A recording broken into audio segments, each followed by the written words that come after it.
Jadi kita nggak bikin musola tuh memang dikit musola tanpa apa Hmm. ya. Mm-mm.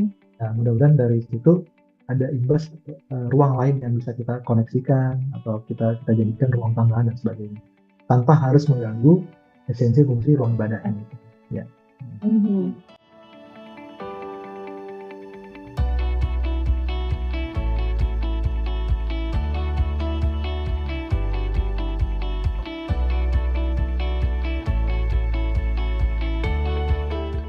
Terima kasih sudah hadir kembali dalam acara Protoks Ramadan series hari ini.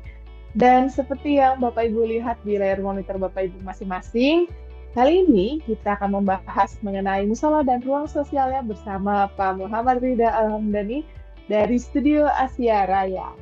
Kita langsung masuk dalam sesi kita hari ini, dan seperti yang sudah terlihat di layar monitor Bapak Ibu dan teman-teman sekalian, dan juga sudah diperkenalkan oleh Mbak Liza tadi, hari ini kita akan membahas salah satu tema, yaitu musola dan ruang sosial. Dan mungkin untuk memperkenalkan narasumber kita hari ini, saya akan serahkan ke Mbak Liza. Silakan Mbak Liza. Baik, terima kasih Mas Bayu. Dan saya akan langsung saja menyapa narasumber kita hari ini, yaitu ada Bapak Muhammad Ridha Alhamdani, STMSC sebagai Principal Studio Asia Raya. Selamat siang, Pak Ridha. Halo, selamat siang Mbak Giza. Selamat siang, kabar sehat Pak? Alhamdulillah. Waalaikumsalam warahmatullahi wabarakatuh.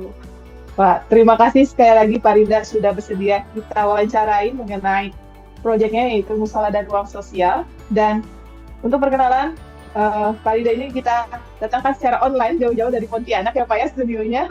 Ya. Nah, boleh dikenalin dulu nggak nih Pak Ridha untuk Studio Asia Raya? Seperti apa dan di mana nih Pak untuk Studio Asia Raya? Seperti apa Pak Ridha? Silakan. Ya, Studio Saraya kebetulan saya prinsipalnya Mbak Giza ya. Jadi kami sudah berdiri dari tahun 2010 sebetulnya. Jadi saya setelah pulang mungkin sekolah ya dari tahun 2010, kemudian bikin studio kecilan, dan kemudian saya juga orang kampus ya. Jadi staffnya tuh ya mungkin staff pertamanya itu ya lulusan fresh graduate ya. Nah, saya tarik dan alhamdulillah sampai sekarang kami sudah berdiri 14 tahun ya, 15 tahun ya.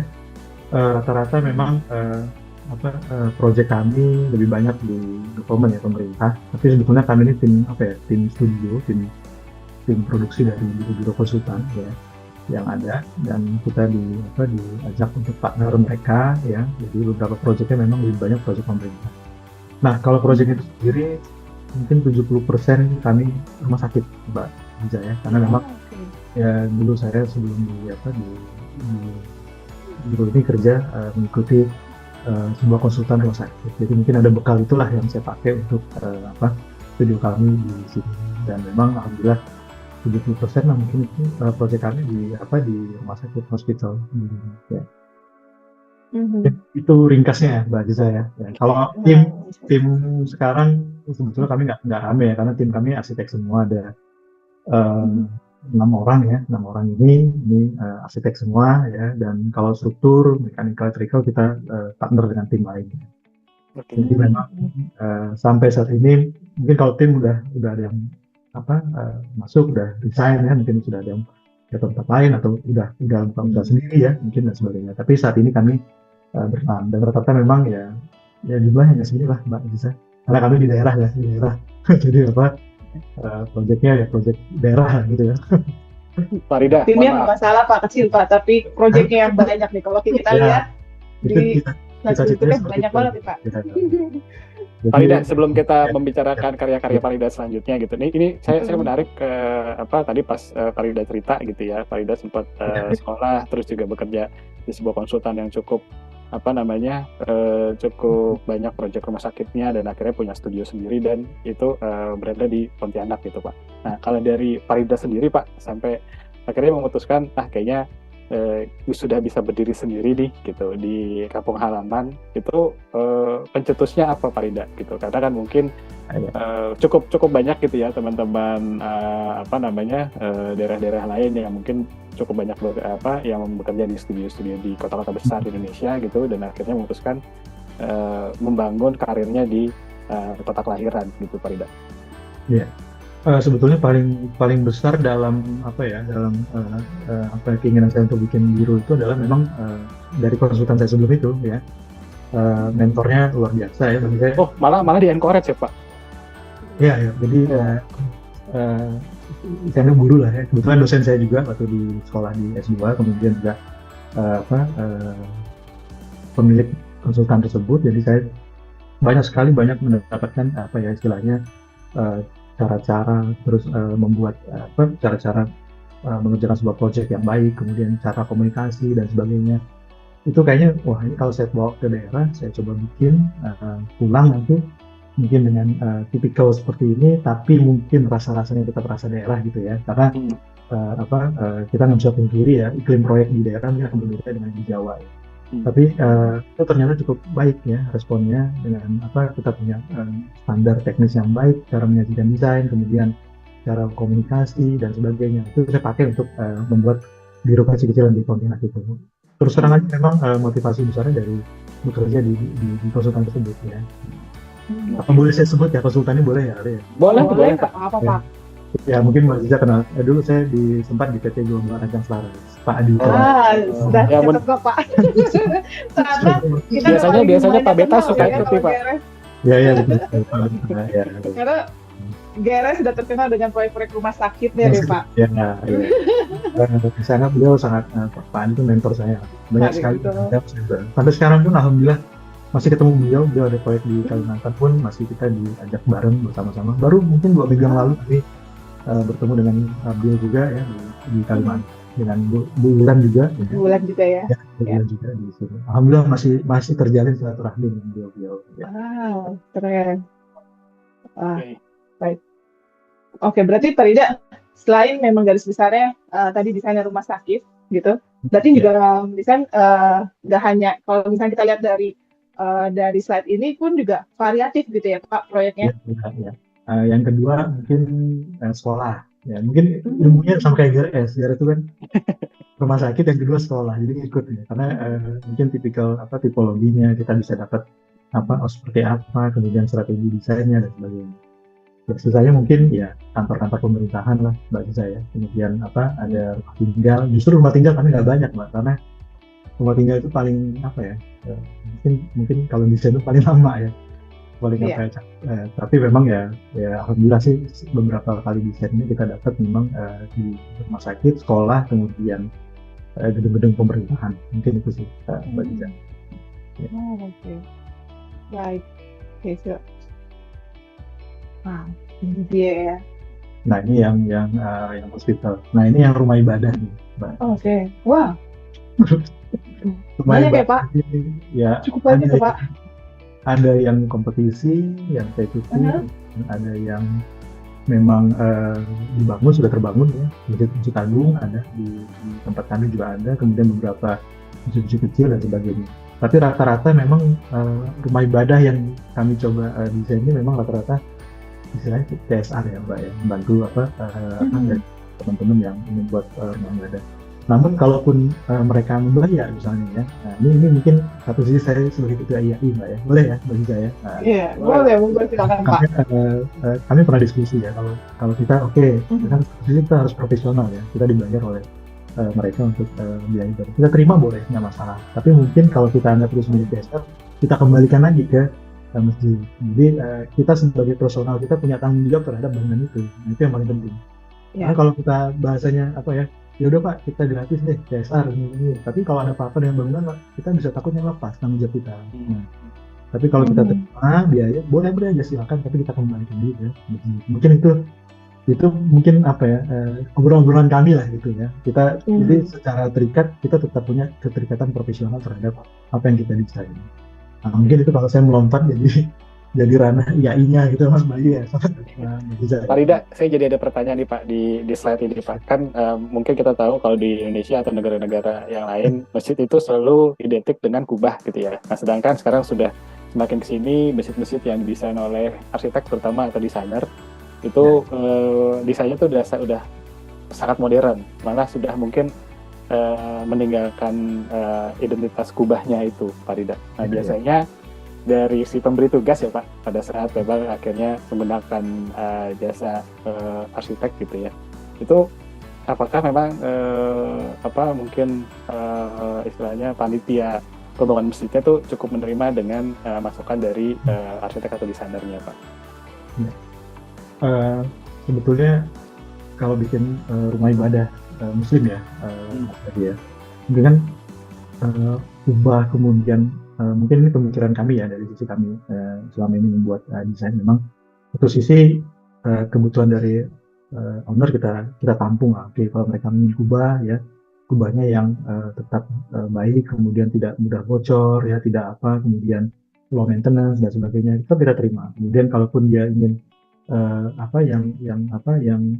yang minim ya istilahnya, yang tidak perlu, yang penting sebetulnya intinya yang kita tarik itu sebetulnya cuma tiga hal sih menurut kami ya buat rumah ibadah ini. Yang pertama pasti ya masjid itu harus menghadap kiblat ya, betul ya Mas Bayu ya?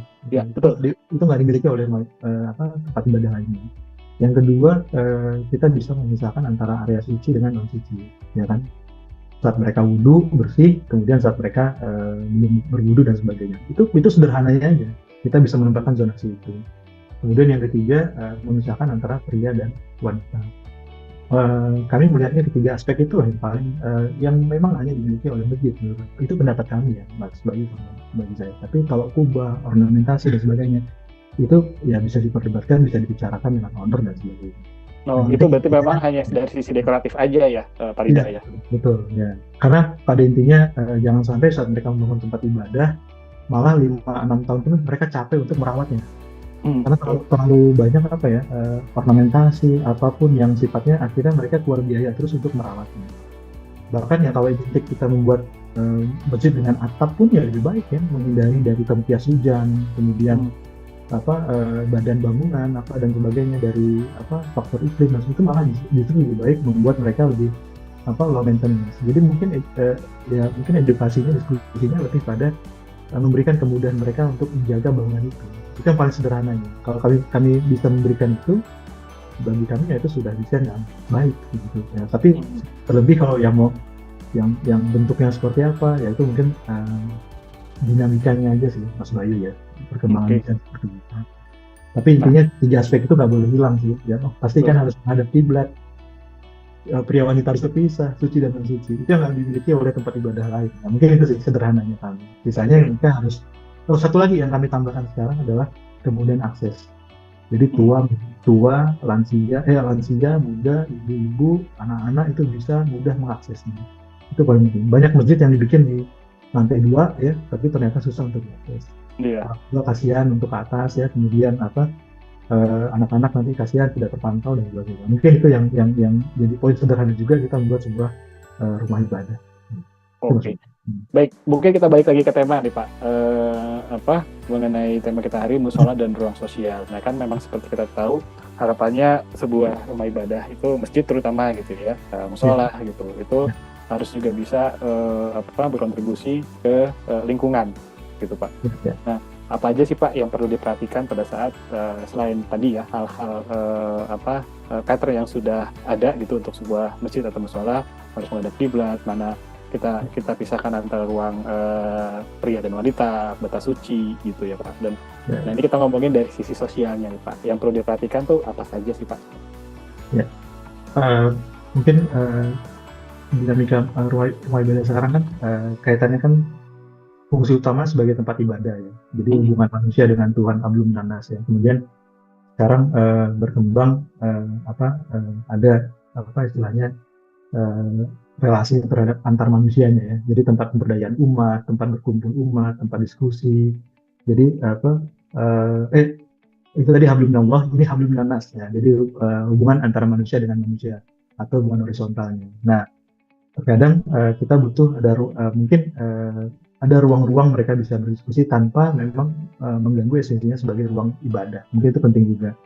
Nah, sekarang kan sudah banyak ya ruang-ruang publik yang dibuat di sekitar area ibadah dan sebagainya. Tapi memang tetap harus diperhatikan batasan antara area untuk ibadah dengan area untuk di luar area publik itu ya. Itu yang harus penting juga. Mungkin konsep sekarang udah memang tempat ibadah ya, dua aspek itu sih Mas Bayu ya. Ada alhamdulillah hubungan manusia dengan manusia. hubungan dengan Allah, kemudian belum nanas antara manusia dengan manusia lainnya. Mungkin itu isu yang sekarang dinamikanya berkembang pada sebuah rumah ibadah. Tapi esensinya tetap tidak boleh saling misalnya kayak saat waktu sholat butuh tempat area suci dan sebagainya, itu tidak boleh tergabung dengan area yang mungkin punya potensi tidak bersih dan sebagainya. Mungkin itu Mas Bayu. Ya. Oke, Pak, sedikit bertanya Pak. Mungkin kita udah tahu perbedaan antara masjid dan musola gitu ya. Mungkin dari ukurannya gitu kan. Tapi khusus untuk musola gitu, apa aja sih Pak hal-hal yang perlu kita perhatiin selain tadi pattern-pattern yang memang sudah kita harus terapkan gitu Pak. Gitu. Karena kan pada saat kita membangun musola di area publik gitu ya Pak, misalnya kan banyak aspek-aspek yang perlu harus diperhatiin juga tuh Pak gitu.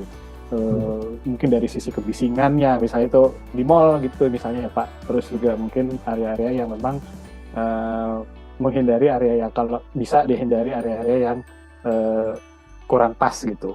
Ya. Jadi ya kalau dari ukuran pasti lebih kecil ya. Kalau Mas Bayu tanya saya secara definisi musola, mungkin ya logika saya mungkin memang musola itu satu bagian yang lebih kecil ya. Dan memang pertama mungkin tidak diperuntukkan juga untuk sholat Jumat ya. Jadi kalau masjid ini mungkin takutnya kalau saya salah nih Mas Bayu ya. Tapi memang biasanya kita mengenal musola itu kan ada kalimat biasa sebagai kalau di tempat kami ada langgar, ada surau ya, dan musola ya, dan memang digunakan biasa untuk lingkup yang komunitasnya lebih kecil di situ ya, warga-warga di situ melaksanakan ibadah sholat 5 waktu di situ. Tapi kalau Jumatan mereka pindah ke masjid. Memang yang di tempat memang secara peruntukan digunakan untuk sholat Jumat. Mudah-mudahan saya nggak salah nih Mas Bayu ya. Jadi pemahaman saya yang paling sederhana ya. Tapi memang kami berkaca di situ ya. Nah,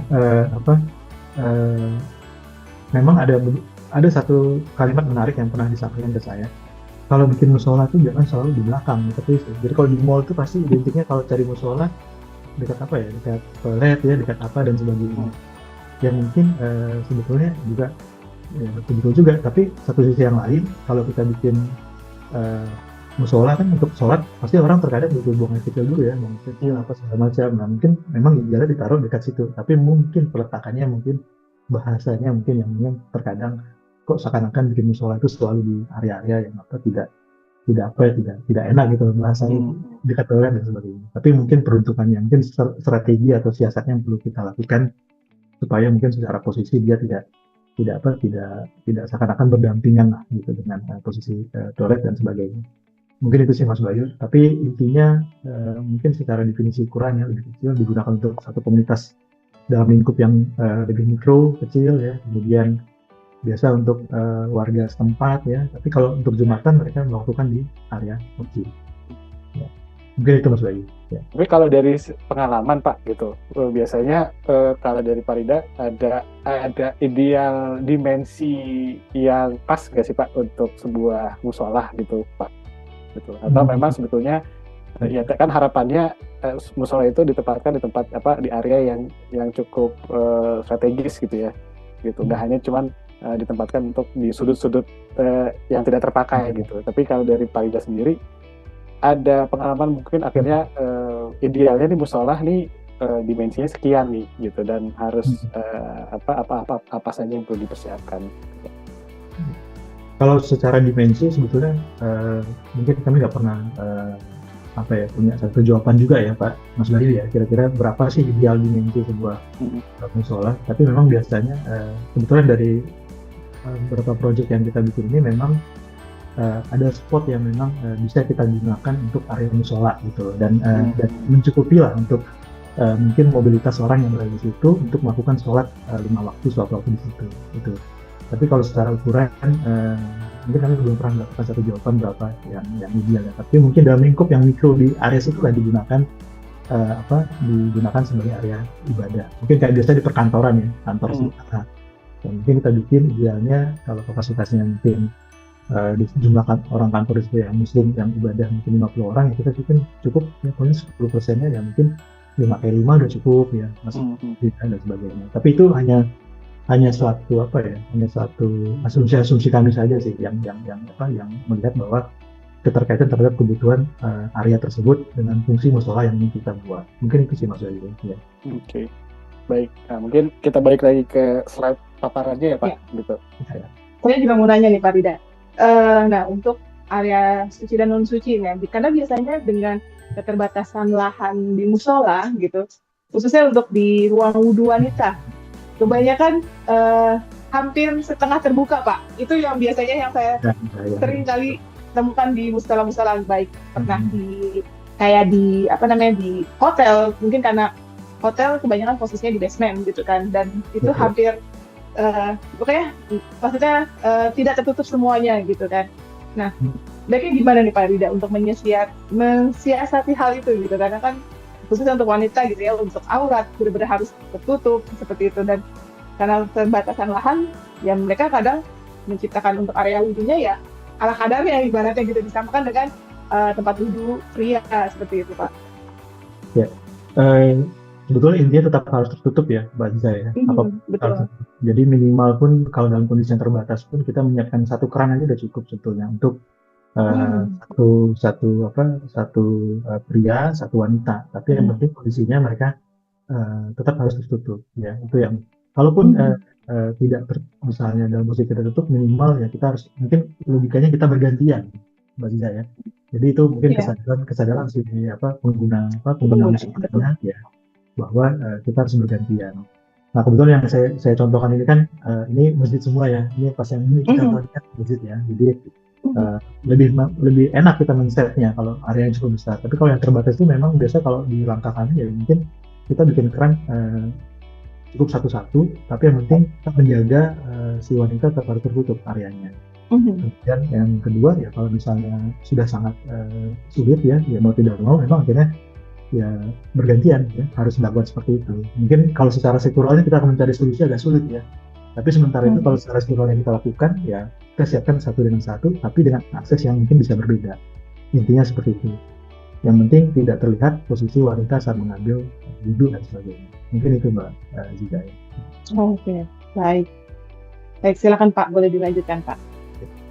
Nah ini mungkin saya sebelumnya ya, mungkin saya sedikit yang tadi menghadap kiblat ya.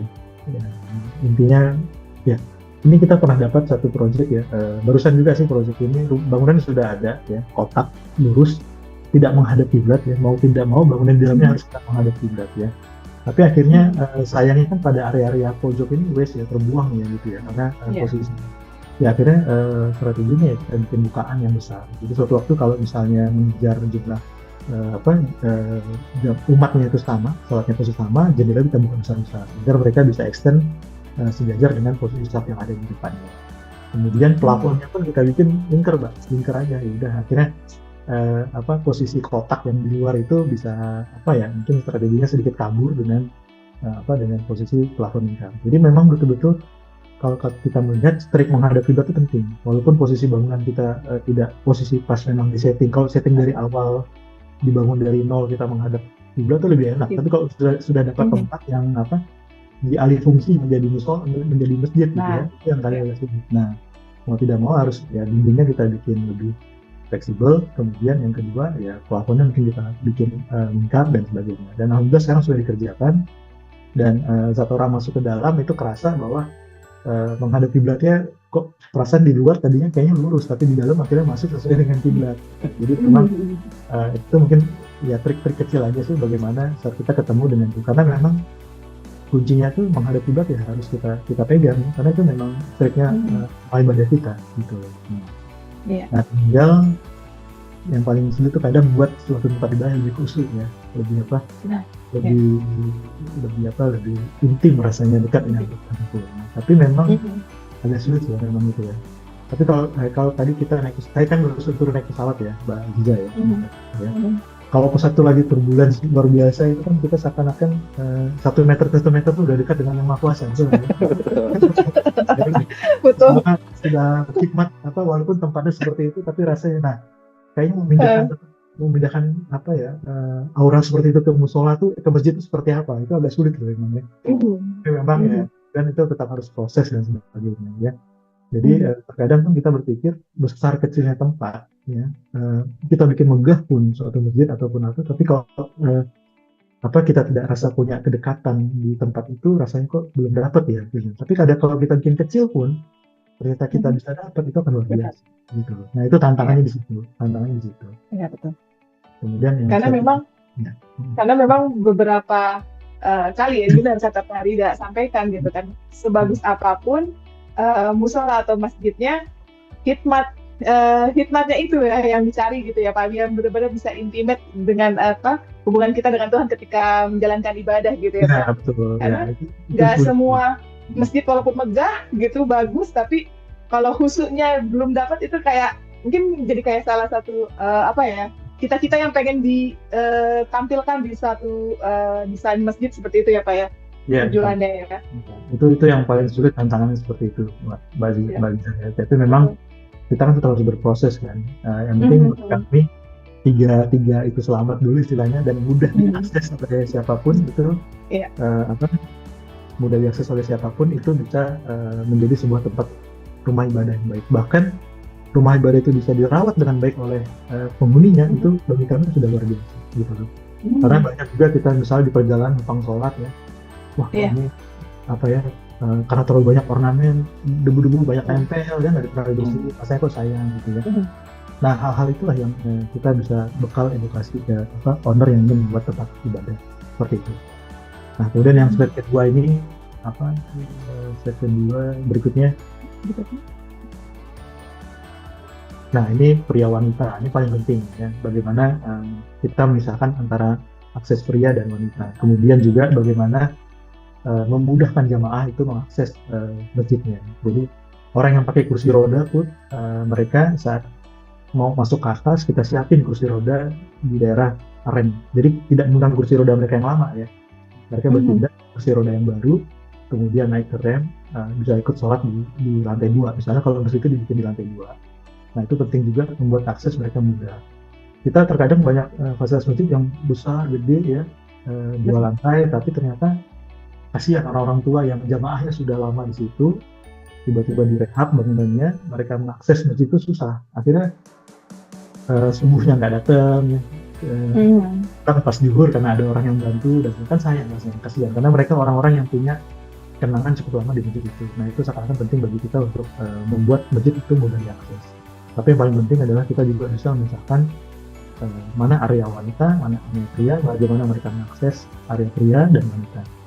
Tapi ada juga yang menarik saat kita membuat tempat ibadah, ada juga tempat untuk acara resepsi. Nah itu yang kadang sirkulasinya harus penting ya, kemudian suaranya tidak mengganggu saat digunakan untuk ibadah sholat, di atasnya di bawahnya ada acara. Nah itu juga penting yang harus kita atur ya. Karena beberapa tempat itu karena keinginan untuk menghidupkan tempat ibadahnya, mereka sewakan ada ruang untuk acara dan sebagainya. Tapi ternyata malah justru akhirnya mengganggu akses sirkulasi yang paling utamanya untuk ibadah. Kemudian mengganggu suaranya mengganggu jaringan masjid dan sebagainya. Mungkin itu catatan yang juga kita perlu perhatikan saat membuat sebuah tempat ibadah. Karena keinginan pemilik itu kan banyak ya. Saya kepengen bikin tempat ibadah, bisa hidup tempat ibadahnya, bisa dapat penghasilan ya, apa dan sebagainya. Tapi jangan sampai kita melanggar esensinya sebagai sebuah rumah ibadah. Gitu. Nah yang ketiga tadi sudah ya, yang area suci dan non suci. Nah itu paling penting juga sih ya. Ada juga kadang kita bikin tempat ibadah yang terbuka. Nah terbuka tapi khawatirnya tiba-tiba ada binatang masuk ya. Nah itu yang kadang juga harus diperhatikan. Bagaimana kita mengantisipasinya? Apakah kita menggunakan unsur air ya di sekitarnya atau apa dan sebagainya, atau ada setback sedikit, ada elevasi yang berbeda ya, agar kalaupun terbuka itu tidak mudah binatang misalkan takutnya kan tidak terpantau ya masuk ya dan sebagainya. Itu yang kadang perlu diperhatikan juga. Baik. Nah, oke. Nah ini baru ya silakan Pak. Saya tadi baru mau nanya nih sebelum masuk ke sesi ini. Nah, kan kita tahu sendiri ya Pak ya, musola tuh ruangnya terbatas gitu kan. Yang kita tahu ya udah musola cuma satu biasanya gitu ya kan, hanya ruangnya hanya satu kotak gitu saja gitu kan, terpisah pria dan wanita. Dan ketika nggak dipakai sholat bisa difungsikan ke kayak misalkan ada kegiatan mengaji atau apa gitu. Nah Nah, ruang sosial apa nih Pak dari Pak Rida yang ingin diciptakan di desain-desain musolanya Pak? Seperti apa Pak? Ya, ya, ya, ya, makasih Mbak Liza. Jadi ini adalah 4 project yang eh, membuat musola yang pernah kita bikin ya. Dan sebetulnya ada 2 project ini yang lagi kita approve ke ownernya, yaitu yang musola Kajari dan musola Rubini, dan itu memang lagi kita asistensikan ke mereka. Yang 2 ini Sandy dengan MPP ini adalah sebetulnya project usulan ya, yang di tahun lalu ya. Dan ini sebetulnya bukan kerjaan saya sendiri, ini kerjaan tim lah Mbak Aziza ya, ini anak-anak di studio ini yang bikin ya, dan diskusi-diskusi ya. Dan cukup sebetulnya musola ini tidak direncanakan awalnya sih, sebetulnya posisinya tidak direncanakan, dan ternyata setelah ada satu kejadian di gedung dan akhirnya bisa muncul musola di sini dan bisa menjadi ruang tambah juga bagi pengguna untuk menggunakan musola itu dan fasilitas di sekitar musola itu. Mungkin saya share berikutnya Mbak, musola Kajari dulu ya. Ini musola yang sebetulnya terletak di kantor Kajari Negeri Mempawah Mbak, di Kabupaten Mempawah ya. Kalau dari Pontianak itu 2 jam dari Pontianak ya.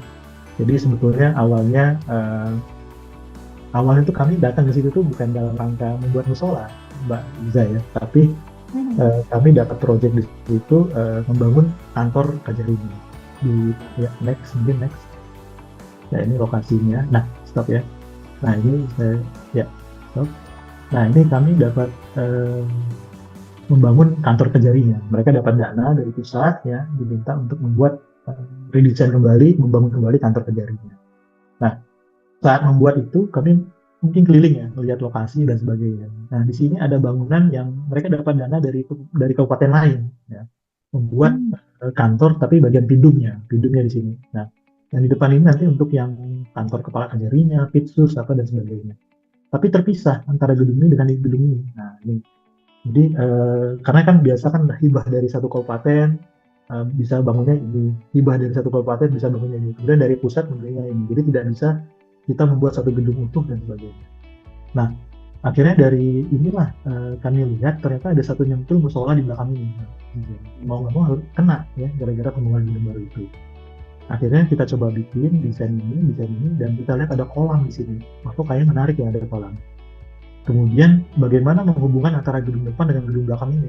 Nah, disitulah akhirnya gimana kalau para teman-teman anggota orang jaksa ini duduk santai melihat kolam ya dan sebagainya ya. Kemudian baru akhirnya kepikir boleh nggak musola yang kita demolish ini kita taruh di bawah teater itu gitu kan ya. Jadi ruang teater itu rasanya kok sayang di bawahnya kalau kita tidak gunakan untuk musola. Dan kebetulan dari mereka cukup boleh coba dibikin nih Pak Rida, bagaimana supaya teman-teman yang punya connecting ini ya, kemudian dari gedung depan gedung belakang punya teater yang ke kolam ini, tapi di situ jadi musola. Jadi kita bisa duduk diskusi saat ibadah, kita bisa pindah ke bawah. Nah seperti itu. Akhirnya malah pembicaraan lebih ke musola, bukan ke gedung utamanya. Jadi PR di gedung utama kita sudah selesai, tidak terlalu banyak dibahas oleh mereka.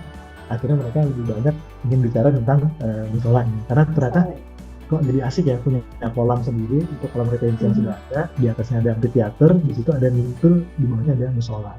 Nah tapi tentunya musola yang kita bikin pun tetap kita perhatikan dengan kaidah-kaidah yang sudah kita bisa. Nah kemudian next. Nah ini posisi set kantornya ya, next. Nah ini gedung yang kita bangun sekarang ya, kita desain. Kemudian ini gedung dari pemerintah ini. Kemudian ini ada connecting. Nah ini gedung aula teater, gedung aula pertemuan besar. Nah kita bikin, boleh nggak kita bikin connecting ini, kita bikin jembatan ke sini ketemu dengan gedung ini. Jadi secara korelasi gedung itu sebetulnya akhirnya punya koneksi antara satu gedung dengan lain. Nah karena pertemuan ini akhirnya boleh nggak kita nambah lagi kalau supaya ini bisa akses ke kolam gitu loh.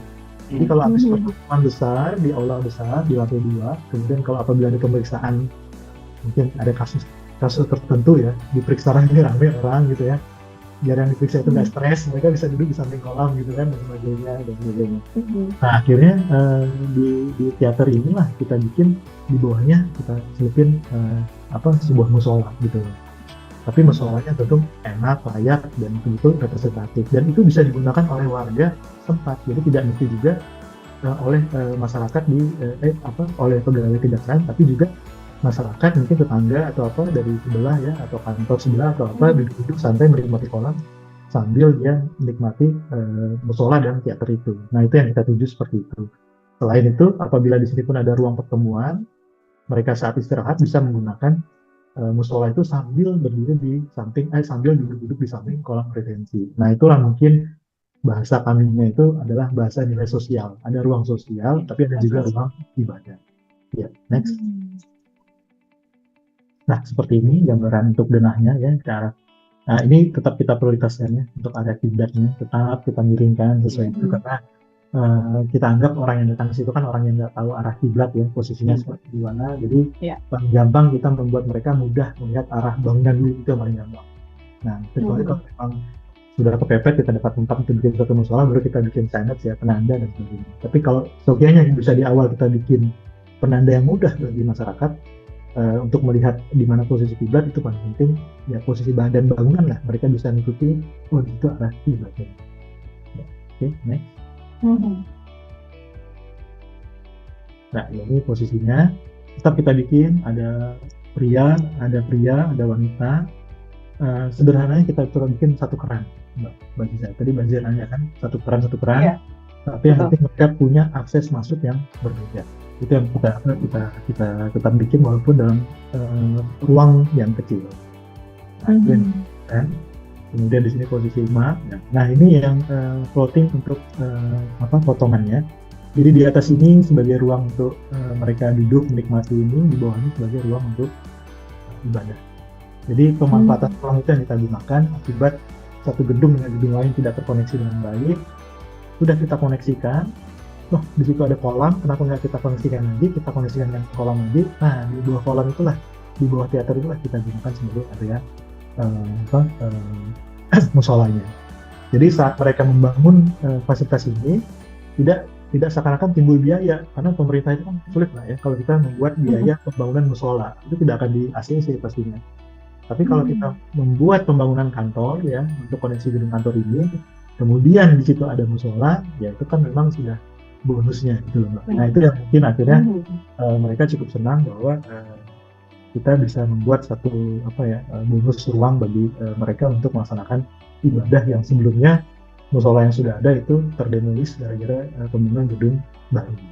Mungkin bisa jadi trik ya Pak Rida ya. Mungkin kalau misalnya ada Bapak Ibu atau teman-teman yang mungkin bekerja di institusi pemerintahan gitu ya, dan memang memerlukan renovasi musola gitu. Nah, ini bisa jadi masukan juga bahwa area musola itu memang ya kalau kita akhirnya ngomongin budget, gimana caranya minta tolong ke desainernya bisa benar-benar memanfaatkan dan memberikan space untuk pemanfaatan musola di area bangunan yang akan terbangun itu ya Pak Rida ya.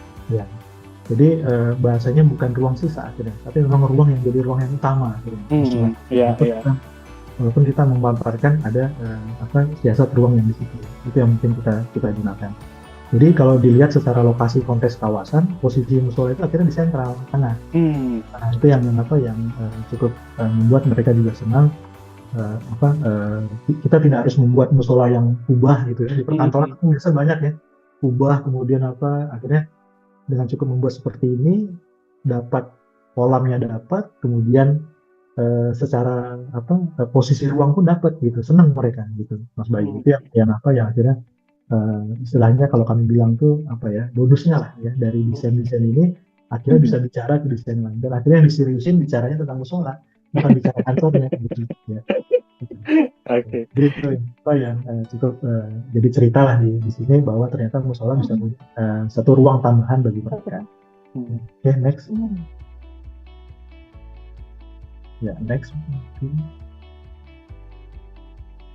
Pak Rida, saya jadi berarti ada sedikit pertanyaan, berarti di sini musola ini bisa menjadi selain area connecting ke gedung-gedung sekitarnya gitu ya, Pak. Yeah. Berarti ini bisa jadi center point dari kawasan tersebut ya? Ya betul, kawasan tersebut akhirnya. dan kolam yang selama ini hanya sebagai apa ya, tidak menjadi view yang menarik, menjadi view yang menarik kolam Iya, besar gitu ya. Itu yang jadi catatan juga. Dan satu hal lagi, ternyata Mas Bayu di situ kan kemarin baru banjir itu Oke, iya, iya. bulan yang lalu. Jadi kalau mereka punya trap seperti ini ya, mereka bisa punya akses langsung ke gedung aulanya. Jadi kalau ada apa-apa pun mereka bisa jadikan ruang aula itu jadi ruang tanggap, istilahnya tanggap bencana sementara. Karena ada akses tangga yang diakses tidak harus dari kantor, tapi dari luar untuk ke atas bangunan. Itu pun sebelumnya tidak disengaja sih ya, pemikiran seperti itu karena apa? Karena pas kebetulan kemarin 2 minggu lalu mereka kena bencana banjir ya, Mempawah ya, termasuk kantornya itu. Nah dengan seperti ini kan mereka punya ruang dari bawah bisa ke atas ya untuk menjadi ruang tanggap bencana ya. penampungan sementara. Nah itu salah satu poin di desain ini gitu. Yang sebetulnya kami pun tidak terpikir, Mbak Ziza, justru yang terpikir oleh ownernya gitu ya. Tapi kami cukup senang kalau ternyata ada feedback dari mereka gitu. Itu yang kadang kita harapkan dari owner, punya sisi kritis juga di situ kan. Oke, next ya. Nah ini next. Ini aja langsung ke 3D. Nah ini bentuknya seperti ini. Nah ini gedung barunya, ini gedung yang sudah terbangun. Nah ini connectingnya di sini. Kemudian ada teras, di sini untuk ke kolam retensi. Nah ini di bawahnya baru musolanya. Jadi ada ini jadi poin yang menarik di kawasan tersebut. Nah dengan inilah mungkin bahasa kami mengatakan ada musola dan ada ruang sosial yang sebetulnya ruang sosialnya bukan hanya untuk kumpul-kumpul semata, tapi punya fungsi lainnya. Ini yang kita lakukan di kantor Kejari, dan mudah-mudahan bisa terrealisasi Mbak Ziza di tahun ini. Amin. Berarti ini yang kotak kecil ini mihrab ya berarti ya Pak? Langsung ngeplong ke arah kolam berarti gitu ya? Ya, ini karena cuma dibatasi sama tumbuhan-tumbuhan gitu ya Pak? Nah, ini kan mungkin karena banyak yang seperti itu ya, gaya-gaya tahu lah Mas Bayu ya. lebih dekat dengan unsur air gitu ya. Ini mungkin di tim kami senang-senang kayak gitu Mas. Tapi intinya sebenarnya bagaimana membuat ini menjadi lebih tidaknya semata-mata sebagai musola saja gitu ya. Oke, next ya. Next. Nah ini seperti ini. Ini dibikin dengan gaya Melayu ya, dengan konteks karena si kepala Kejari ini orang asli situ, Mempawah. Dan dia sangat ingin representasi kantor dia itu dengan nuansa Melayu dan sebagainya. Oke, next. Ya, seperti ini, next. Nah, jadi mereka bisa duduk nongkrong gitu ya. Kalau yang habis, mohon maaf ya Mbak Ziza, habisnya diperiksa, mungkin mereka bisa gitu ya. duduk santai ya, ataupun kalau misalnya lagi ada kegiatan di aula, istirahat bisa di situ dan sebagainya. Ya. Oke, next. Ya, mungkin saya lanjut ya, Mbak Ziza. Ya. Oke, silakan Pak, silakan.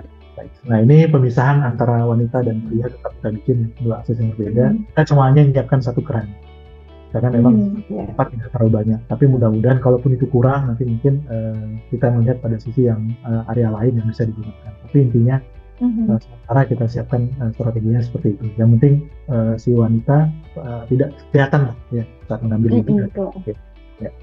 Oke, next. Ya, next. Nah ini gambarnya seperti ini ya, tentunya ya tidak pakai AC ya pastinya ya, angin saja sebagainya, mudah-mudahan seperti itulah harapannya. Nah ini tempat ibadahnya musola, karena kalau tadi tanya dimensi, mungkin kita nggak tahu dimensi itu berapa idealnya Mas Bayu ya, karena memang kondisi dapatnya ukuran segini ya kita gunakan segini, dan memang ini cukup rasanya untuk representasi dari kapasitas yang ada di situ, dan juga sesuai dengan musola yang lama, bahkan lebih besar dari posisi musola yang lama. Apalagi dengan desain yang banyak bukaan kayak gini, memang akhirnya nggak perlu lagi harus tambahan AC atau mungkin di sini CCR juga nggak ada kipas angin yang nempel di ceiling ya Pak? Wah itu belum tahu tuh Mas Bayu. Jangan-jangan tuh cater dulu nanti ya. Ya. Oke, next. Ya, next ini gambaran aja. Ya, nah ini yang kedua nih. Nah ini sekarang juga lagi kita diskusikan dengan ownernya. Ini di rumah sakit ini, Mempawah juga sama ya, tapi posisinya agak berjauhan dengan kantor Kejari. Ya, next. Ya, ini mungkin konsep-konsep aja ya untuk peletakan arah kiblat ya. Next ya. Next. Nah, ini cukup menarik karena ini gedung rumah sakitnya ya, Mbak Liza, Mas Bayu. Nah, kita bangun tuh di daerah yang kecil ini aja, cuma 5 meter tapi panjang gitu. Dan posisinya ini di area Medik Sentral. Medik Sentral itu adalah area yang banyak dramanya. Nah, kata orang banyak dramanya. Atau istilahnya ada IGD, ada ICU, ya. Kan situ ada yang ketawa, maksudnya ada yang senang, ada yang sedih, ada yang apa ya. Istilahnya itu area yang banyak dramanya. Jadi rasanya kita perlu buat apa ya, tempat untuk saat orang yang sedih, ada tempat untuk apa berdoa, saat orang yang senang ada tempat orang bersyukur. Nah mungkin itu ya. Nggak mungkin itu juga kan ya. Jadi apa kebetulan aja nih posisinya di area sisi gedung Medik Sentralnya. Itu cukup kecil. Jadi kita memang tidak ingin buat satu tempat ibadah sendiri ya, misalnya masjid sendiri ya, untuk itu enggak. Karena memang kami melihat rasanya lebih, kalau masjid mungkin akan ada di dekat situ banyak ya. Mungkin tidak jauh dari situ sekitar 500 meter, 1 kilo tuh ada masjid-masjid. Jadi rasanya kalau kita bikin masjid lagi kok rasanya apa ya, nggak ini. Mungkin diskusi kami rasanya nggak perlu lah, karena lebih baik bisa menggunakan masjid di sekitar situ. Tapi kalau untuk musola itu penting karena mungkin ada pegawai nurse perawat dari IGD yang perlu sholat sebentar. Nah itu mereka tidak perlu terlalu jauh dari rumah sakitnya. Kemudian kalaupun ada pasien yang menunggu keluarganya, mereka butuh informasi cepat tentang keluarganya, ataupun perawat bilang, Bapak jangan kemana-mana ya, harus tampil di sini. Dan waktu sholat mereka bisa sholat sebentar. Nah kita siapkan sholat di situ. Mungkin esensinya lebih ke situ ya, Mbak Ziza sama Mas Bayu. Bukan kami awalnya memang diskusinya membuat sebuah masjid ya. Tapi saya rasa lebih baik area lahan di luar itu digunakan untuk representatif untuk fungsi-fungsi medik lainnya, pengembangan lainnya. Kalau masjid bisa menggunakan area di sekitar, mungkin seperti itu. Tapi kalau kita bikin musola, mungkin lebih pada efisiensi waktu untuk memang yang membutuhkan. Itu yang perlu kita diskusikan. Nah kemudian kita coba cari tempat ya. Di sini di tengah-tengahnya cukup besar, tapi udah jadi taman bagus, dan kita nggak bisa bawa material terlalu banyak di situ. Kan nggak mungkin bertukang terlalu berat ya. Jadi bawa material yang berat, apalagi bawa tiang pancang kan nggak mungkin. Bawa apa sih? Nah, akhirnya kita cari tempat yang mereka bisa mobilisasi material, tapi tidak mengganggu operasional rumah sakit. Nah itu yang paling penting. Nah akhirnya kita diskusikan, akhirnya kita pilih lahan yang kecil. Itu mungkin next. Nah, lahannya seperti ini, kecil ada. Dan ini belum jadi taman. Di sini ada ruang ICU, ruang medik sentral, bukan ICU, TSSD. Kemudian di sini ada ini rem untuk mungkin bahasanya kalau biasa disebut untuk evakuasi lah gitu ya. Nah, rem ini tuh jarang digunakan. Ini kan kalau di rumah sakit ini bikin rem itu sesuatu investasi yang dedicated, tapi jangan sampai digunakan lah gitu untuk evakuasi gitu. Jangan sampai lah, bahasanya kan jangan sampai, tetapi harus disiapkan. Jadi mau nggak mau saya tawarkan, boleh nggak kalau biar rem itu punya manfaat sedikit gitu kan. Jadi kita bikin bangunannya itu nempel di antara celah ini menggunakan baja, jadi tidak ada pondasi lagi. Jadi kita cari baja, dibawa ke dalam, itu akan lebih mudah dari sisi belakang ya, tidak mengganggu operasional rumah sakit ya. Pekerja juga mudah.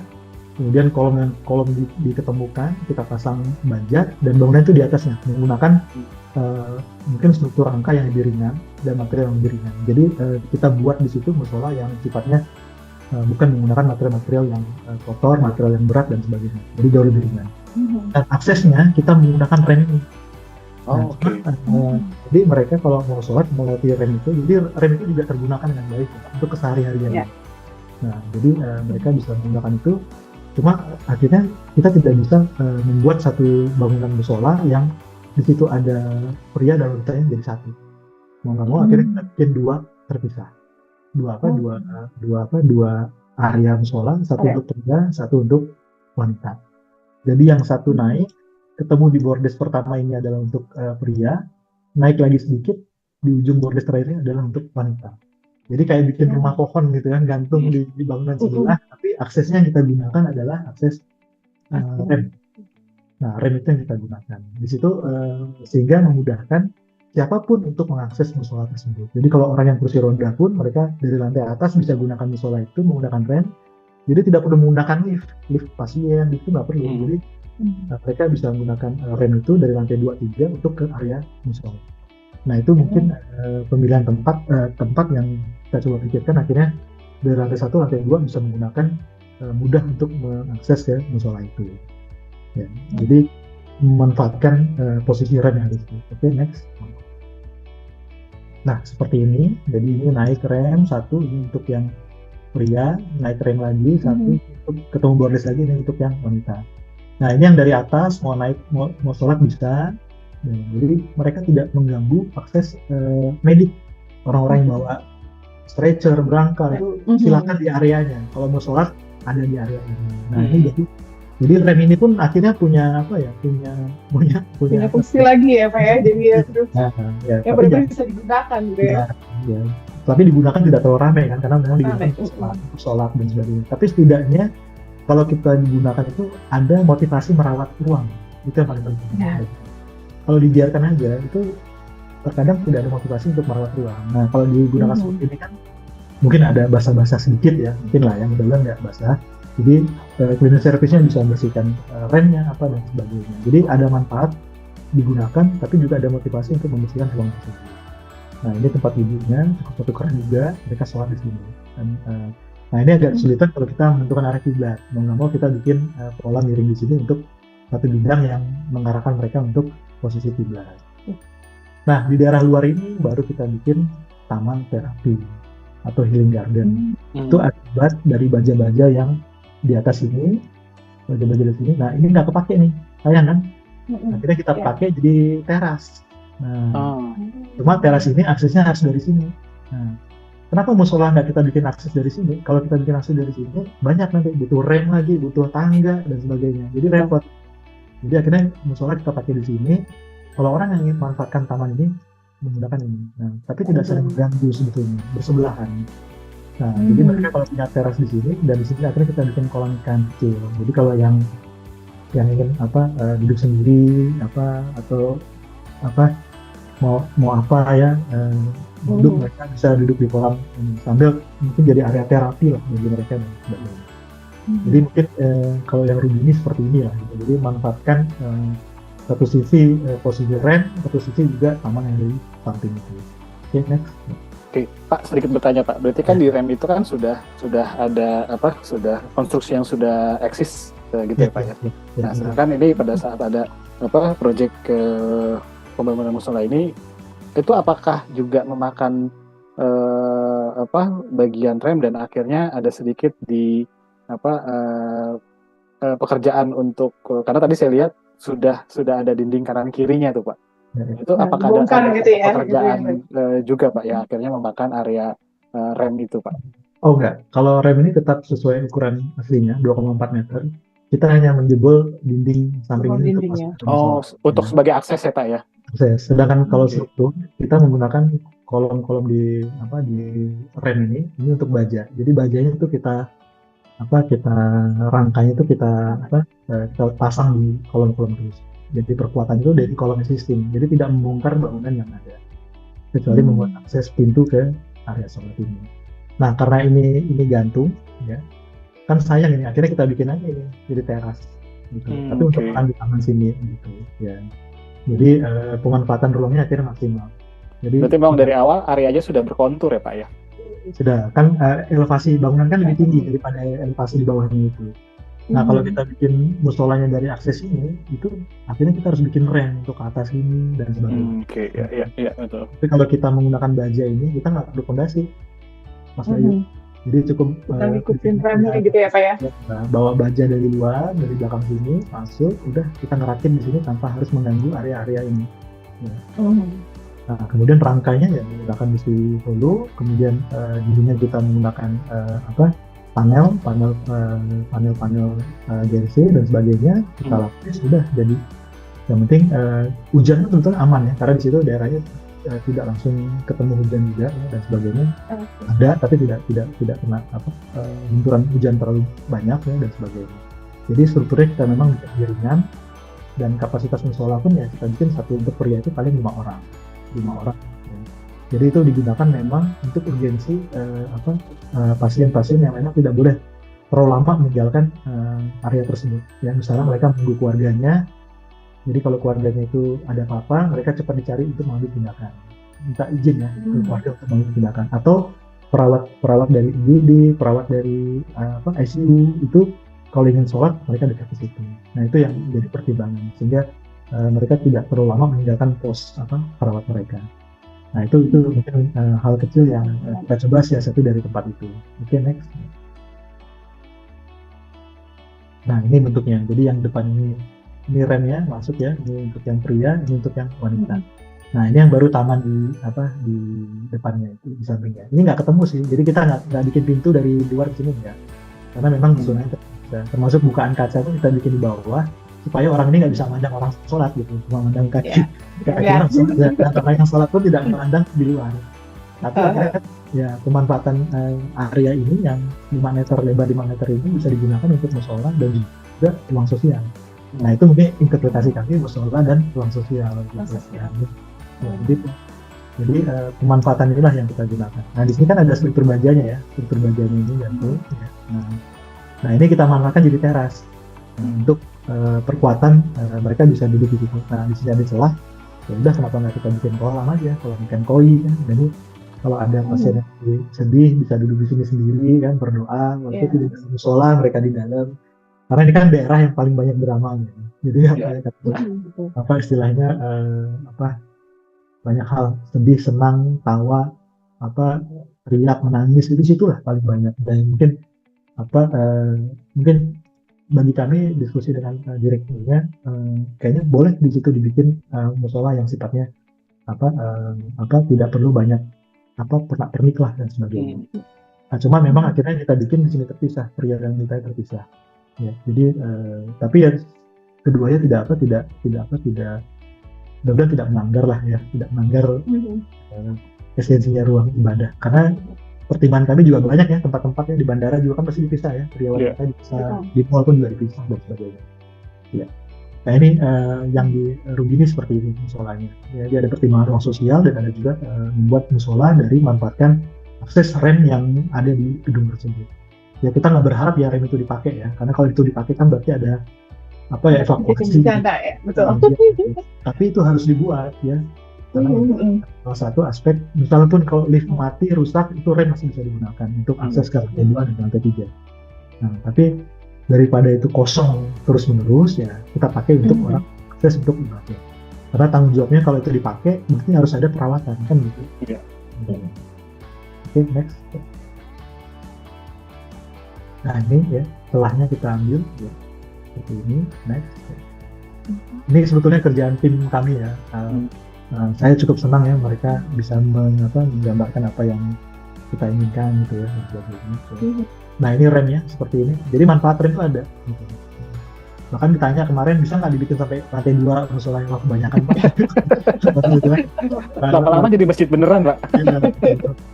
Jadi remnya bisa kepakai semuanya Pak. Masalah sebelum ya. Oke, next ya. Ya ini gambaran, ya jadi memang nggak banyak sih kapasitasnya 4-5 orang saja, tapi yang penting tujuannya bisa tercapai gitu aja. Ya ini untuk yang area depan. Nah memang sayangnya di sini kita nggak bisa bikin untuk yang kursi roda ya. Ya tapi memang kursi roda hanya bisa di bawah sini aja, tapi yang di atas ini untuk yang bisa mengaksesnya ya. Tapi setidaknya area itu bisa jadi hidup gitu loh.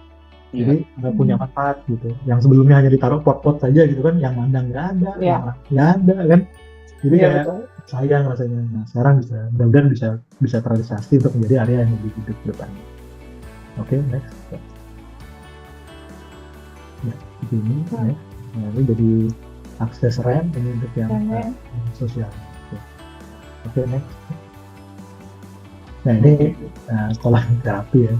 Untuk sendiri, yang sholat, yang duduk sini gitu kan. Nah, cuma khawatirnya lagi sholat tiba-tiba di luar ada suara orang nangis gitu kan. Nah itu yang tiba-tiba yang sholatnya lari gitu kan di rumah sakit gitu kan dan sebagainya. Tapi ya kita pengen buatnya ada 2 dimensi yang berbeda gitu ya. dua sisi yang berbeda. Ya.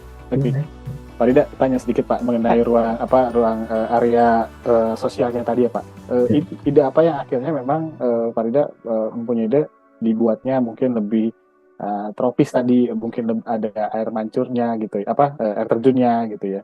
Apakah memang harapannya area ini nggak hanya cuma sebagai tempat ibadah aja, tapi juga untuk area-area mungkin pasien atau keluarga pasien untuk relaksasi juga di sini Pak gitu. Dan kenapa akhirnya dibuat ya tadi kan di gambar sebelumnya itu hanya pot-pot aja gitu ya Pak. Akhirnya dibuat lebih hidup seperti ini Pak Rida.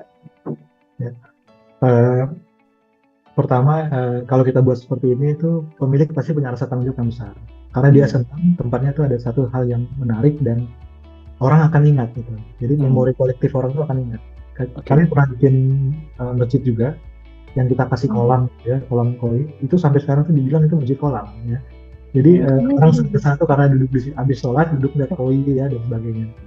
Nah itu juga kami ingin buat tempat ini tuh jadi satu hal yang memori sih, lebih sifatnya memori dan kemudian untuk air sih, karena memang ya kami kan dengar dari para arsitek ya yang udah cukup senang dengan bermain dengan air ya, karena memang unsur air itu unsur yang paling menenangkan, unsur yang paling suasana pun microclimate ya,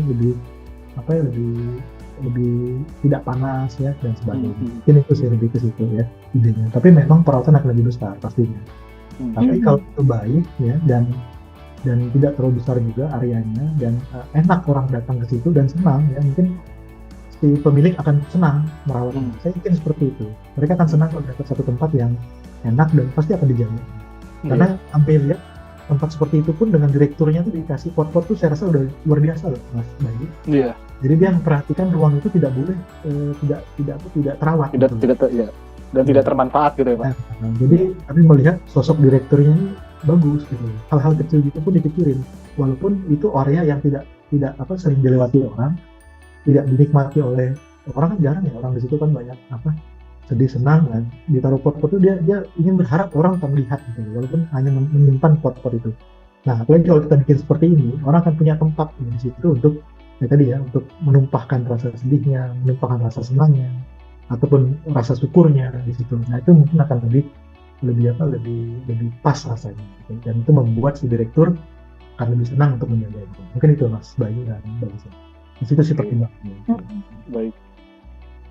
Baik, kita lanjutkan. Silakan Pak Rida. Ya, next. Nah, ini tempat di dalamnya ya. Ya, ini akhirnya kita bikin bidang lah ya, mau tidak mau ya, sebagai penanda posisi kiblat. Oke, next. Ya, ini. Ya, jadi nggak kelihatan orang aja di luar gitu, saya tidak lihat. Next ya. Nah, next ya. Ya, ini yang ketiga MPP ya, mall pelayanan publik. Ya.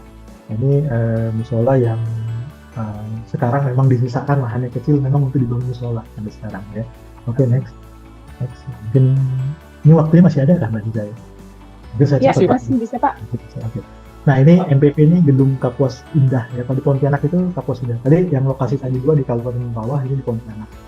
Nah, ini letaknya di Riverside. Nah, Mas Bayu, Mas Diza kapan-kapan harus ke Pontianak. Ini Riverside kita udah cukup bagus ya, udah connecting semuanya. Jadi kalau jalan-jalan atau jogging, lari di situ udah cukup baik ya. Nah, ini Pemdanya ingin mengembalikan gedung ini Kapuas Indah menjadi mall pelayanan publik. Jadi lantai 3-nya itu dibikin MPP. Nah, kebetulan di sini ada proyek kami juga ya. Kita bikin akhirnya di sini gedung ini kita kembalikan seperti awal aja, tidak dikotak-atik terlalu banyak, tapi kita bikin teras di sini, namanya teras Kapuas ya, teras Kapuas di situ. Nah, di sini juga ada musola. Nah, musola ini akhirnya mau tidak mau kena juga akhirnya. Nah, tapi kalau ini sih memang harus kita bangun ya, musola baru dan sebagainya. Tapi tinggal musolanya seperti apa yang perlu kita pikirkan di situ. Oke, next. Ya, ini gedungnya yang sebelum direnovasi ya, seperti ini ya. Di sini ada gedung heritage ya, tidak boleh kita tutup ya, sumbunya tetap harus kita jaga. Next. Nah, ini gedungnya kita bikin yang teras, kemudian ada sedikit penambahan untuk kantor NTP-nya, kemudian mall pelayanan publiknya ada di lantai 3 ini. Nah, sekarang menjadi tempat warung kopi gitu. Ramai orang di situ ya untuk ngopi, karena yang dulunya ini membelakangi sungai sekarang bisa berada di sisi depan sungai. Dan kami cukup senang ya, walaupun namanya proyek pemerintah itu kadang apa ya bahasanya, kanan kiri kurang rapi lah itu ya maksudnya ya. Tapi sidang itu akhirnya apa ya terfungsikan, orang ramai datang ke situ, mereka merasa akhirnya bisa punya view akses langsung ke sungai. Itu yang menjadi kesenangan mereka di situ. Akhirnya mereka pada kongko-kongko ramai, jadi tempat yang cukup representatif untuk anak-anak Pontianak sore-sore ngumpul di pinggir sungai. Wah, mantep Pak. Ya, boleh nanti kapan-kapan di sini Mas Bayu. Oke, next. Ya. Nah ini, jadi ini teras-teras warung kopi nih akhirnya sekarang nih. Nah inilah tempat yang misalkan tempat untuk musolanya. Jadi strukturnya udah ada nih, tinggal approve bentuknya nih. Nah ini yang jadi bahan diskusi, apakah bentuknya akan proyek sesuai awal atau yang coba kami ajukan sekarang. Ini memang masih menjadi bahan diskusi mereka. Tetapi areanya sudah disiapin, jadi sudah tidak ada lagi pekerjaan fondasi, ya sudah tinggal pembalokan dan kolom dan sebagainya. Oke, next. Berarti menarik nih, musolanya nggak jadi satu bagian dengan gedung, tapi terpisah ya Pak ya untuk lahannya. Jadi bisa desainnya lebih dari fasad, bisa berkreasi lah ibaratnya. Kadang biasanya kalau musola, ya kadang kita taunya di basement atau di kalau di mall gitu kan, di lantai berapa gitu, cuma kotak kok gitu kan. Kalau ini di luar berarti bisa lebih berkreasi lagi berarti ya Pak ya.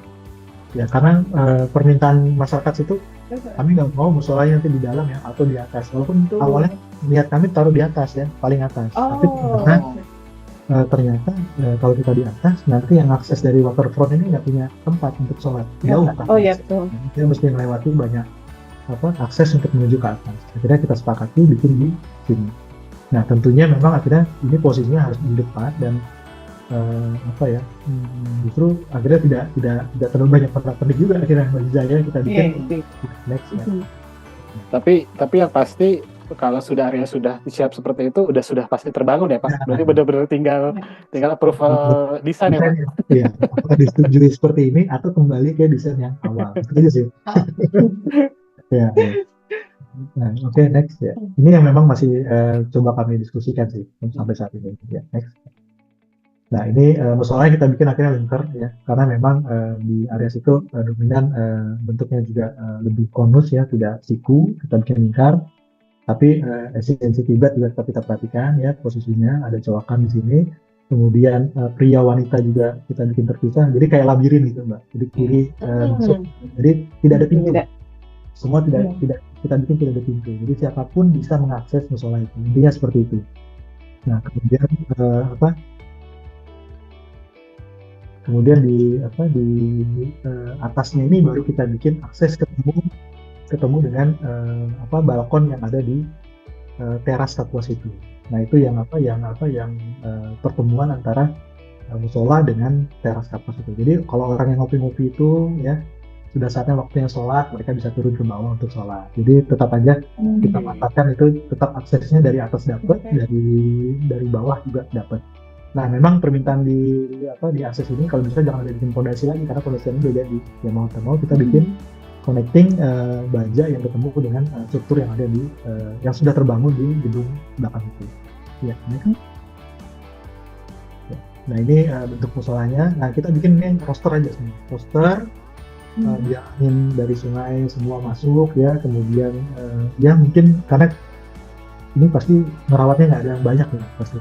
Karena istilahnya tidak tahu ya Mas Bayu ya, ya pasti ada yang merawat ada, tapi mungkin 5 bulan, 3 bulan sekali, 6 bulan sekali. Mau nggak mau akhirnya kita bikin yang memang udah ini memang bisa bergerak udara aja mengalir, kemudian tidak meninggalkan banyak debu ya, ornamen yang perlu dirawat dan sebagainya. Tapi elevasi kita jaga agar binatang tidak masuk ke itu. Jadi ada air pembatasnya antara area tempat wudhu itulah pembatasnya air masuk ke dalam musola. Dan mudah-mudahan pembatas itu bisa jadi konsep yang bisa terrealisasi dengan baik. Karena kita tidak ada pintu di sini, ya bisa diakses oleh siapapun. Oke, next. Nah ini next. Ya, nah seperti ini aja, simple sebetulnya, sederhana bentuknya. Jadi roster kita susun ya lingkar, kemudian polanya pun pola corak instan ya, corak khas Melayu ya dari sini. Kemudian nah ini ada akses. Nah di sini di atas ini bisa jadi gardu pandang. Jadi bisa juga extend dari warung kopi ini di atas bisa untuk duduk-duduk melihat ke area Sungai Kapuas. Jadi di bawahnya musola. Nah kemudian akses di bawahnya bisa turun dari atas ke bawah menggunakan tangga. Nah itu yang kita coba setting antara musola dengan bangunan di belakang. Jadi tidak ada yang saling menonjol lah. Dua-duanya selaras lah, itu kita bikin selaras. Tidak ada yang kontras di situ. Jadi hadir di situ jadi ruang musola yang bisa digunakan bersama-sama dari area maupun publik dan juga dari area riverside. Nah itu digunakan untuk masyarakat umum. Nah untuk prosesnya, maaf saya potong Pak. Ini kan kalau kita lihat kan ada minaretnya gitu ya Pak. Hanya untuk petandanya aja kah? Oh bukan minaret ini. Ini lampu tamannya riverside. Oh malah. Oke. Oh saya kira itu minaret. Makanya saya mau nanya nih. Apakah ada minaretnya? Apakah ada pengeras suaranya juga kah di musola? Karena kita tahu musola kan memang tidak menggunakan pengeras suara gitu kan Pak di tempat-tempat tertentu gitu Pak. Oh oke. Itu bukan minaret berarti ya Pak ya? Oke. Itu lampu di riverside ya, di promenade ya. Oke. Ya. Baik Pak. Berarti dari pengunjung dari arah tadi yang river itu Pak, itu bisa naik ke atas area musola ini ya Pak ya? Ya untuk jadi duduk-duduk di atasnya bisa. Mereka mau naik ke atas mau langsung ke ngopi-ngopi bisa. Selama ini kalau mereka mau ngopi kan mereka ke dalam dulu. Oke. Jadi dibikin jembatan koneksinya ya Pak? Nah, akhirnya semua terkoneksi dengan musola itu. Nah itulah yang kami gambarkan, musola itu punya ruang sosial lagi. Sosialnya. Jadi sebagai koneksi sih intinya ya, untuk menghubungkan antara satu di bawah dengan di atas. Seperti itu. Jadi kita nggak bikin musola tuh memang didikit musola tanpa apa ya. Nah mudah-mudahan dari situ ada imbas ruang lain yang bisa kita koneksikan atau kita jadikan ruang tambahan dan sebagainya tanpa harus mengganggu esensi fungsi ruang ibadah ini. Ya. Oke. Next ya. Nah ini posisinya antara wanita dan pria ya, perbedaan. Oke, next. Nah ini di dalamnya. Memang idealnya tempat ibadah itu nggak boleh lingkar ya. Saya ingat betul tulisannya Pak Fauzan Uman ya, kalau lingkar itu dia mengkritisi yang musik IKN kalau masalah saya baca itu ya, karena memang akhirnya peruntukan di sisi paling depan itu tidak optimal ya, lingkar. Ya.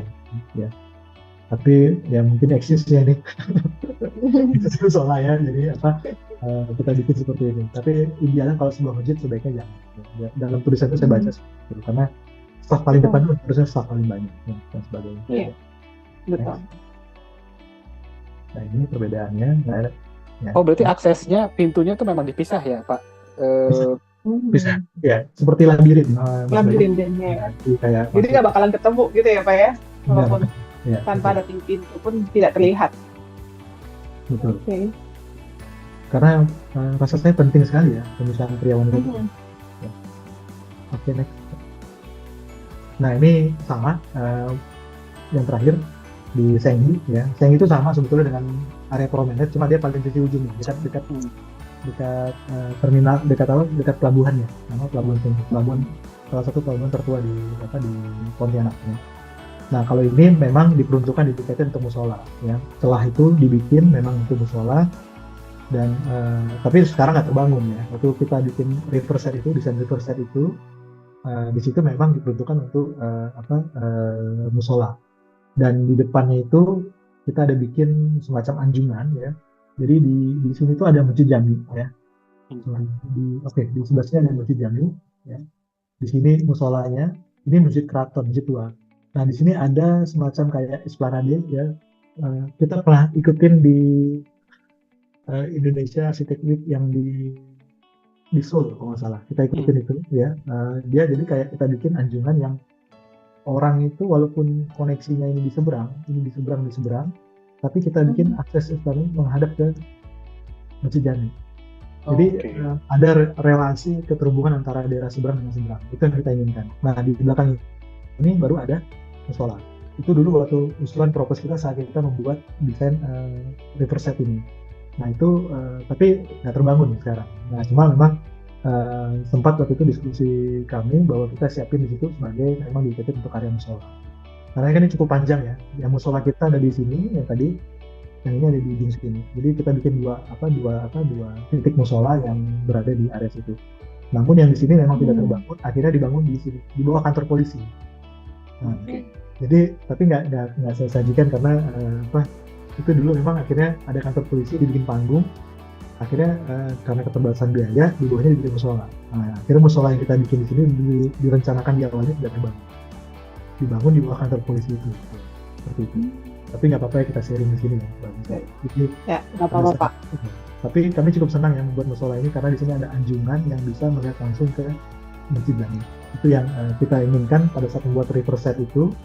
Jadi saat orang berjalan di area riverset itu tidak lepas pandangannya dari area seberang Masjid Jami itu. Karena itu masjid tertua di Kota Pontianak sendiri. Ya.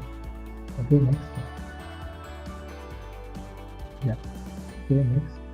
Jadi betul-betul kiblat dari Masjid Jami itu ketemu dengan musola kita. Itu yang kita harapkan, koneksi itulah. Ya. Nah, ini dibangun di sini rencananya. Tapi akhirnya yang terbangun adalah tugu kapal lancang kuningnya, ya seperti itu. Tapi usulan kita di awal dulu di sini memang dedicated untuk musola. Musola itu panggung, di bawahnya tetap ada sungai.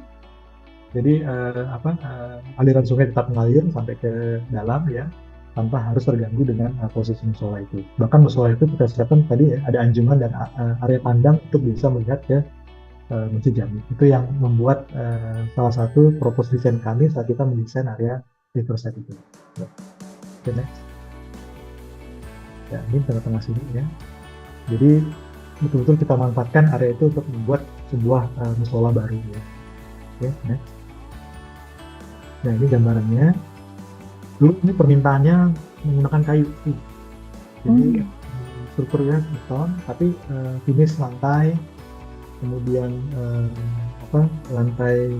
balok lantainya, kemudian dindingnya, atapnya itu menggunakan semua kayu ya, peninggalan salah satu khasnya mungkin keinginan dari pemerintah pada saat itu ingin ada satu nilai Melayunya lah di situ ya, seperti yang di Masjid Kejari tadi.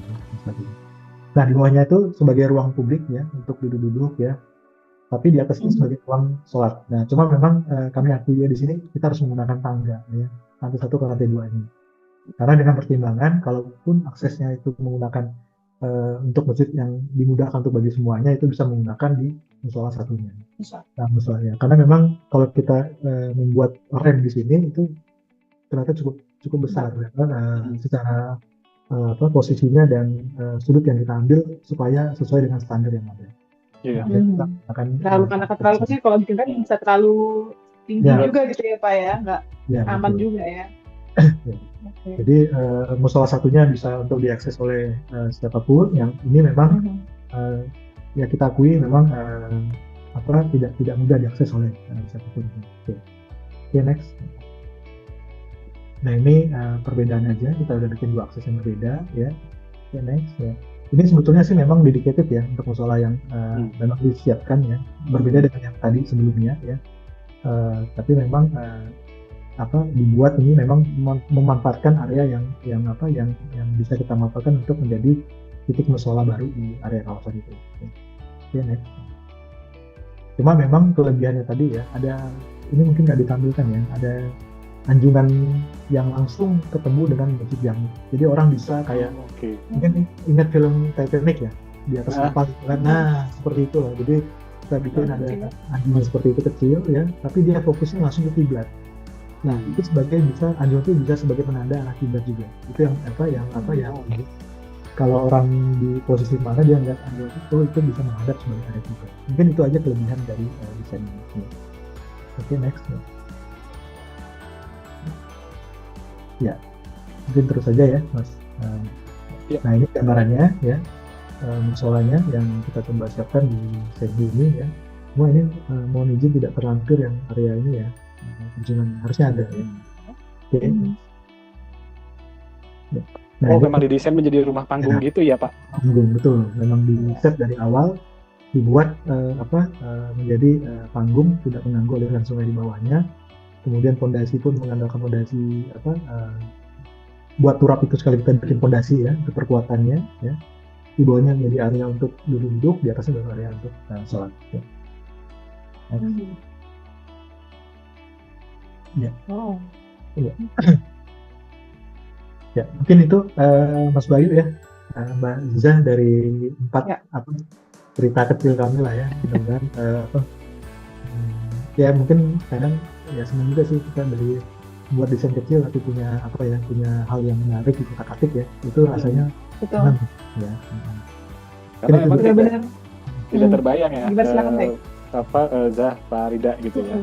Mungkin kalau kita membicarakan sebuah proyek masjid gitu ya yang cukup masif gitu, itu memang harus banyak yang dipikirkan gitu. Tapi musola ini ternyata setelah ngobrol dengan Pak Rida nih, ini pemanfaatannya cukup banyak ternyata. Betul. Dan mungkin itu ya gunanya komunikasi dan juga perencanaan di awal gitu ya Pak Rida ya. Jadi pas ketika dapat brief gak hanya sekedar menerima mentah-mentah untuk membuat langsung musola, tapi dikomunikasikan dari tadi ada pemanfaatan ruang seperti pemanfaatan rem yang di rumah sakit gitu. Dengan komunikasi itu kan akhirnya Pak Rida juga bisa mengajukan ke owner gitu kan untuk penambahan atau memaksimalkan ruang yang ada gitu ya Pak.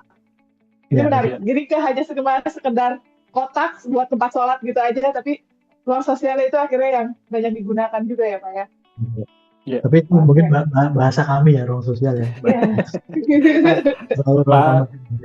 Pak Rida, mohon maaf tadi mungkin suara saya terputus gitu ya. Nah ini balik lagi Pak Rida ke tema kita gitu, musola dan ruang sosial gitu. Nah kita tahu musola ini kan area rumah ibadah untuk umat muslim ya Pak. Nah ini relate-nya dengan ruang sosial. Menurut Pak Rida sendiri sebetulnya ya sebagai desainer gitu, sebagai arsitek, sepenting apa sih Pak sebuah area sosial gitu di lingkungan rumah ibadah gitu, mau itu sebetulnya masjid, musola atau mungkin rumah ibadah yang lain gitu. Ini pertanyaan sulit nih Mas. Sebetulnya gini kan, kalau kita waktu kecil-kecil dulu kan disuruh ngaji ke surau gitu ya. Kemudian istilahnya udah ngaji, paling bisa tuh main gitu ya, main. Iya betul. Hebatnya kita waktu kecil, kita tuh tidak pernah mengganggu area sholat gitu. Main sih sebetulnya tuh menghidupkan masjid tuh ya mungkin tanpa kesadaran kita sendiri, kita punya tanggung jawab kan bahwa kita tidak akan mengganggu area ibadah. Kita siapkan aja tempat gitu ya, sehingga rasanya tuh masjid menjadi milik kita juga akhirnya gitu. Tapi kalau kita bikin masjid dikunci ya, kadang kita mau jalan-jalan keluar kota gitu ya, sholat, wah dikunci gitu, kok rasanya sayang gitu lah. Memang apa adanya kan ya, sebaiknya memang khawatir ada yang hilang tapi memang sebaiknya digunakan lah ya. Dan saya yakin itu pasti kita pun punya kesadaran sendiri bahwa kita tahu itu daerah yang tidak boleh diganggu gitu. Tapi kita ingin ada ruang di situ. Nah, itu yang kita lihat rasanya penting. Kita buatkan deh, pasti tidak akan mengganggu. Mereka akan tahu itu mana yang suci dan area yang suci dan area yang boleh digunakan. Gitu. Nah, penting intinya kita siapkan gitu Mas Bayu ya. Nah, tapi kalau bisa memang saat kita menyiapkan juga udah kita pisahkan area-area itu ya. Apakah dengan elevasi lantai, dengan tanaman atau apa, dengan perbedaan material lantai atau apa dan sebagainya. Sehingga mereka sadar mana yang area yang harus dilewati atau tidak gitu. Iya.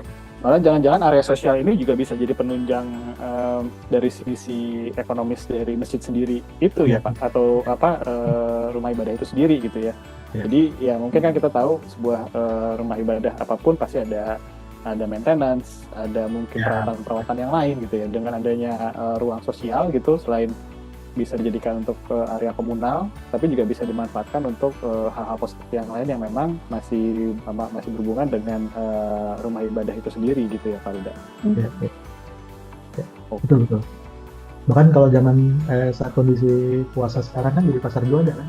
Iya betul. Ya, tapi mereka tahu tidak akan membuat makanannya atau apapun di area sholat. Iya. Betul. Tapi kalau disiapkan tempat, jadi tempat ekonomi masyarakat itu kan senang ya kita hidup gitu loh. Ya, Malah menghidupkan musola atau masjid itu sendiri ya Pak. ya. Oke. Go bro, with Atama Pro. Terima kasih. Terima kasih sekali lagi untuk Farida. Terima kasih ilmunya Pak. Semuanya terima kasih. Semoga selamat sampai tujuan. Silakan melanjutkan perjalanan Farida. Hati-hati di jalan. Dan terima kasih untuk Bapak Ibu dan rekan-rekan yang sudah hadir dalam acara Protos Ramadan Series hari ini. Dan kita sampai ketemu lagi setelah libur Lebaran nanti. Saya Aziza dan juga mewakili rekan-rekan dari Catalog Pro mohon maaf lahir batin. Sampai kita ketemu kembali di setelah Hari Raya Idul Fitri. Assalamualaikum warahmatullahi wabarakatuh.